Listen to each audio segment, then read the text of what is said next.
Here we have it. For my next project, I want to make a handbag out of this incredible fabric that I got on sale.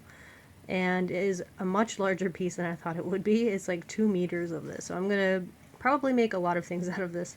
So for the handbag, I think I'm going to use some of these, and I'll show you why in just a moment. Because we have this gorgeous sparkly strap thingy. At first I was thinking that maybe I could make this into a handbag with this as a strap, but when I finally opened up the package today to like actually look at it, it's like way more fragile than I expected. It's just a length of like cord, like cotton cord with jewels like glued on. So when I took it out, it was actually still like sticky too, even though I had bought this quite a while ago. So anyways, this is really awesome looking though, especially with this bag. So I think when I do the bag, around the opening, which I'll also have a zipper, I want to put these, what are they, what do you call these holes? I know the word. You could tell me in the comments if you remember. But I want to put them around the bag and then lace this through and tie a bow on the front. I think that would be very cute. I really want this to be like a out there, like traditional gyaru bag. So I'll show you what else I got in mind. I have this really fluffy black tulle.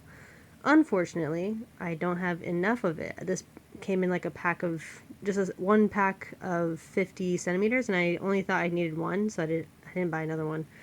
However, we have enough of this. So this is similar, not as fluffy, not as crazy. It's going to be a bit more sophisticated looking, and I think I'll trim it because it's quite long.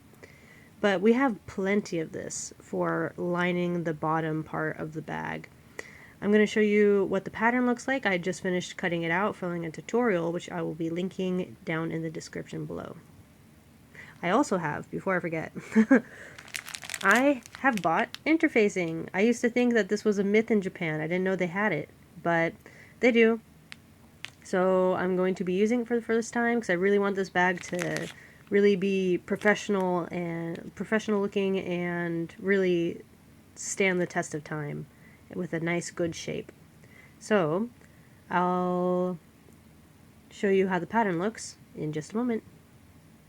Here are the pieces. This will be the body of the bag, and I'll need this in both the lining and the outside. The lining is just going to be a black cotton. Over here is a little simple pocket to put on the inside. I think I might make it just a skoshi bigger, a little bit. And this thin strip over here will be the strap. It is going to be just a handbag, no shoulder bag. It's not very good for my shoulders. This here is called a gusset, is what I learned today. And this will go along the bottom of the bag. So this determines how wide the bag will be. Here is my zipper. It's unfortunately not as long as I wanted it to be, but they had either this or they had extremely long zippers. I was also able to choose the charm I wanted to put on it, so I thought this star would be really cute. And I think it's going to go really well with the bag and the fabric. Here are all of the pieces cut out for both the inside and the outside. For the pocket as well, I'm going to, the video I'm watching has, you put interfacing on the pocket, and I kind of don't feel like doing that. So I'm just going to double line it with the inner fabric and the outside fabric. I think having a bright pink pocket on the inside of a black inner lining would be really fun and cute. So here's all the pieces. I'm going to connect the gusset. Oh wait, no, I gotta connect the pocket to the inner lining, one of the inner linings, and then I believe I connect the gusset to one of the outer, I believe. Well, I will do that in a moment and come back and show you how it was. I'm gonna show a bit of sewing. I'm gonna put the pocket on one of the inner linings.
lining is very thick.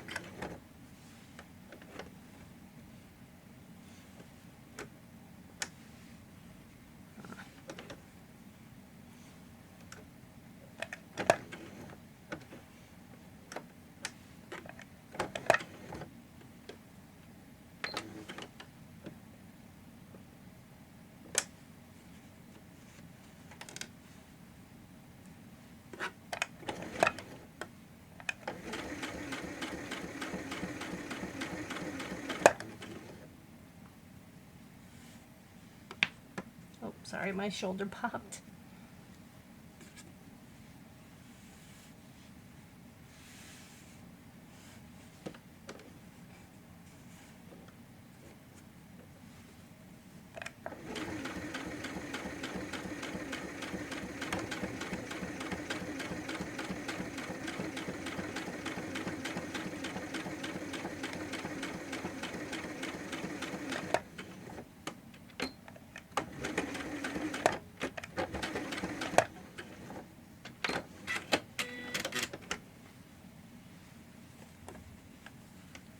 There we have the pocket on there. It's quite on there, nicely secure.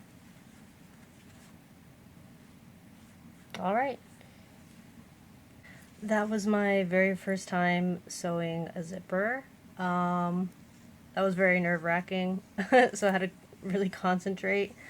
Phew, that's one more step done, on to the next. So here's where I'm going to call it for the night. It's very late and I have to go to bed. It looks great so far. Let me show you the outside in just a moment. Alright, here's the outside. I think it looks very cute. Already trimmed off the edges of the black tulle, and I did accidentally rip a hole there when I was seam ripping some of the basting stitches off. And it's going to be a lot bigger than expected. I mean, I don't know why I'm surprised, because I measured it against another bag that I really like, and it's about the same size as that. But yeah, it's going to fit a lot of stuff. I'm very happy with that. These parts might be, the gusset might be too wide, so I might put in a dart here. But I mean, you know, if I want to open my bag up really widely, it might be helpful. I'll see about that later. Pretty tired right now. I also did a pretty good job of top stitching, if I could get this to show you. But yeah, I like how it looks so far. I think it's going to be a fancy, nice bag. I'm going to have to finish it maybe tomorrow night or something. But yeah, it's at a good place. Alright, so we are, I know it looks crazy right now, but we are seriously so close to completing this bag. So I am going to seam rip where I basted the straps in, because there's some things I gotta fix, a little bit of adjustment here and there. And then I'll do the real stitching over, and I think that'll be complete. Of course, I haven't figured out how to put in this decoration though, so not quite sure about that part. I think I'll have to think it over a bit, but at least the structure, the body of the bag will be complete. So I'll be right back with this sewn in, and then I'll be back to turn it inside out again and show the completed bag. I'm back and I made the adjustments. So let's turn this over and see if it looks like a bag.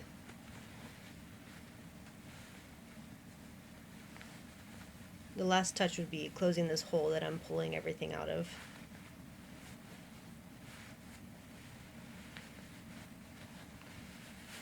Some things from the tutorial were just kind of confusing, because some things were just not explained. Like, also catching like the zipper ends. I didn't know that you're supposed to do that. Also, somehow I mismeasured the body of the bag, and the gusset was way longer than it should have been, so I had to adjust that. Another adjustment that I made from my own mistake was the sides of the gussets of the inside and the outside fabric.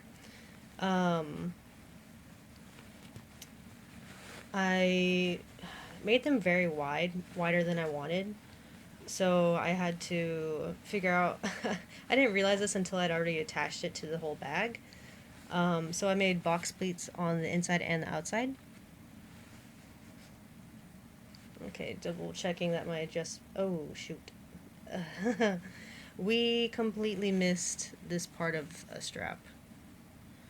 So, well, I'm gonna fix that real quick. Here is the finished bag. I will see about using the sparkly cord some other time. But this is looking really, really good. Look at the zipper. Look how cute that is. It looks so good with the bag and the style. So I made the strap long enough that I could go under like a little shoulder bag, or it can hang on my arm really easily. The strap is a little bit thick too, in case I have a lot of heavy things in here, and then it's not so much pressure on my arm. So I'm gonna try put some stuff in it and walk around in it tomorrow, probably, maybe. Very excited. I got to go through and pick out some of the loose threads that are sticking out. But basically, I believe this is basically done. I love how it turned out. I think this is going to be a bag that I'll be using all the time, especially because I made it more sturdy than I've ever made any other bag. I think I'm going to have to trim a little bit of this off a little bit. Like, sorry, I had a bit of a repetition right there, but here it looks a little bit longer than over on this side. So I'll have to take a good look at that and make sure that all of these are nice and even. But other than that, looking pretty well done. Yay! You can kind of tell the interfacing didn't stick all that much on it because it's still kind of like a little bit baggy looking. You know what I mean by baggy, loose. It's not like a hard case looking kind of bag where it's very tight looking and it won't like lose its shape. This is kind of already a bit like a duffel bag, which is fine. You can see the box pleats I did. They're not looking too bad. This one I gotta fix a little bit. It's looking a little ugly. But you know what? I really like how this turned out. So this is a really nice win for me. Yay! Thank you so much for watching. And sorry my head is not in the picture. But yeah, thank you so much for being with me on this little journey. I didn't show a lot of the sewing this time to see how the video turns out, and if it turns out that maybe some people like watching the sewing parts, I might film that more. But for now, I was able to really focus on this and get it done. I made some mistakes along the way, and I tried to go back and fix them as much as I could. The tutorial I followed was easy to follow in some parts, and then others I was a little bit confused. But we made it to the end, so yeah, I think it's really nice. I think one of the things I was confused about was here, where the strap connects. I didn't realize it was going to be kind of like a box fold here. So I was stressing so hard about why my bag was so much wider than the strap that I planned to make. But it turned out all right. And also the strap method in the tutorial is different than I would have done for myself, so I did mine differently.